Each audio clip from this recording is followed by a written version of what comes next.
అవిభక్త ఆంధ్ర రాష్ట్రం విభజన అయిన తర్వాత మరి మన చంద్రబాబు నాయుడు గారు ముఖ్యమంత్రి అవ్వడం జరిగింది.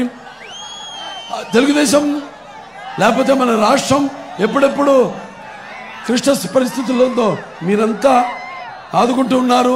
నాన్నగారు అనేవారు ప్రజల దేవులు సమాజమే దేవాలయం, అందులో నేను ఒక అర్చకుడని. ఎందుకన్నారు? భవిష్యత్తును దృష్టిలో పెట్టుకుని. ఎందుకంటే ఆయన చేసిన పాత్రలు మామూలు పాత్రలు కాదు. ఆ పాత్రలు ఎంత జీవించేవారో అలాగే ఆయన ఒక రిక్షా కార్మికుడు, ఒక రిక్షా పిల్లలకి అయితేనేమి, కార్మికుడికి అయితేనేమి. అందుకే ఆయన అనేవారు తెలుగుదేశం పుట్టింది శ్రామికుడి చెమటల్లోంచి, కార్మికుడి కరిగిన కండరాల్లో నుంచి, రైతు కూలీల రక్తంలో నుంచి, అలాగే పేదవాళ్ళ కన్నీటిలోంచి, కష్టజీవుల కంటి మంటల్లో నుంచి, అన్నార్థుల ఆక్రందనలో నుంచి పుట్టింది తెలుగుదేశం అని ఆయన ప్రాంతంలో జీవించి నలిగిపోయి మరి మకుటంలోని మహారాజుగా ఉన్నప్పుడే నాడు తెలుగుదేశాన్ని పార్టీని పెట్టడం జరిగింది. తెలుగు చలనచిత్ర పరిశ్రమ నుంచి నిష్క్రమించి ఇంకో అవతారాన్ని ఎత్తాడు ఆయన. అదే రాజకీయ ప్రస్థానం తెలుగుదేశం. ఆ తర్వాత చంద్రబాబు నాయుడు గారు ఎన్నో మీరు ప్రతిసారి తెలుగుదేశానికి అండగా ఉన్నారు. 83లో తెలుగుదేశాన్ని 9 నెలల్లో చరిత్ర సృష్టించారు. చరిత్ర సృష్టించాలన్న మేమే, దానికి తిరగరాయాలన్న మేమే. ఇవాళ ఆ పరిస్థితి వచ్చింది ఇప్పుడు.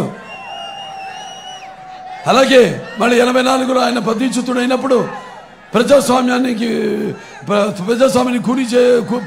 కూని చేయబడుతున్నప్పుడు మీరంతా ఉద్యమించి ఇలాగే ఉరకలెత్తుతున్న ఉత్సాహంతో ఎంతోమంది ప్రాణాలకు సైతం లెక్క చేయకుండా తిరిగి మన ప్రజాస్వామ్యాన్ని కాపాడుకున్న దాఖలాలు ఉన్నాయి. అప్పుడు తిరిగి రామారావు గారిని ముఖ్యమంత్రిని చేయడం జరిగింది.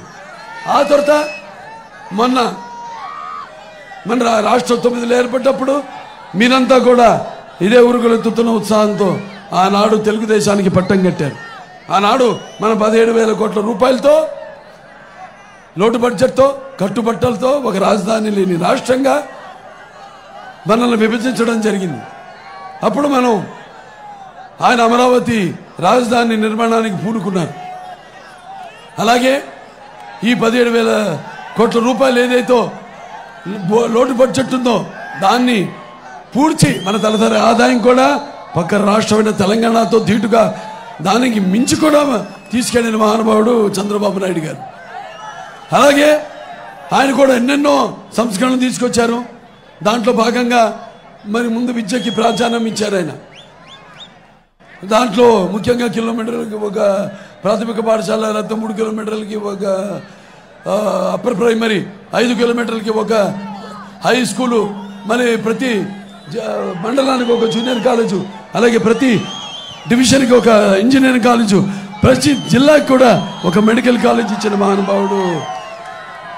అలాగే మరి ఈ యొక్క మహిళల రిజర్వేషన్ అయితేనేమి 33%, అలాగే బీసీలకి 50%, ఈ యొక్క స్థానిక రాజకీయాల్లో, అలాగే ఈ యొక్క మహిళలకు ముఖ్యంగా మీరు వినాలమ్మా. ఎందుకంటే వినా స్త్రియం జననం నాస్తి, వినా స్త్రియం గమనం నాస్తి, వినా స్త్రియం జీవం నాస్తి, వినా స్త్రియం సృష్టిరేవ నాస్తి. ఆనాడు నా సినిమాలు చూస్తుంటారు ఎక్కువ. మేము నాన్నగారు కూడా ఎప్పుడు ఆయన ఉపన్యాసాల ముందుకు స్త్రీలను ఉపదేశించి నా తెలుగింటి ఆడపడుచులని ఆయన ఉపన్యాసం మొదలుపెట్టేవారు. అలాగే ఆనాడు మరి మన ఏదైతే ఈ యొక్క మహిళ ఒక యూనివర్సిటీ తిరుపతిలో పద్మావతి యూనివర్సిటీ ప్రారంభించారు. ఆస్తిలో సమానం ఇవ్వడం అయితేనేమి, అలాగే ఈ యొక్క బస్ కండక్టర్గా నియామకం చేయడం అయితేనేమి, అలాగే ఈ యొక్క యువత యొక్క చదువు కోసం ఆనాడు ఎన్నో, అంటే మన హైటెక్ సిటీ అయితేనేమి, లేకపోతే సైబరాబాద్ సిటీ అయితేనేమి, లేకపోతే ఐటీ డెవలప్మెంట్ ఏంటి, ఇవన్నీ చేసింది.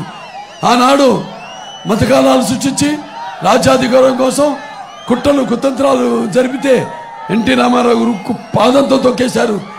అలాగే చంద్రబాబు నాయుడు గారు ఒక కర్ఫ్యూ సిటీ అయిన హైదరాబాద్ని కర్ఫ్యూ రహిత ఒక వ్యాక్సిన్ తయారు చేస్తే కోవిడ్కి సిటీగా తయారు చేశారు, జీనోమ్ వాల్యువల్.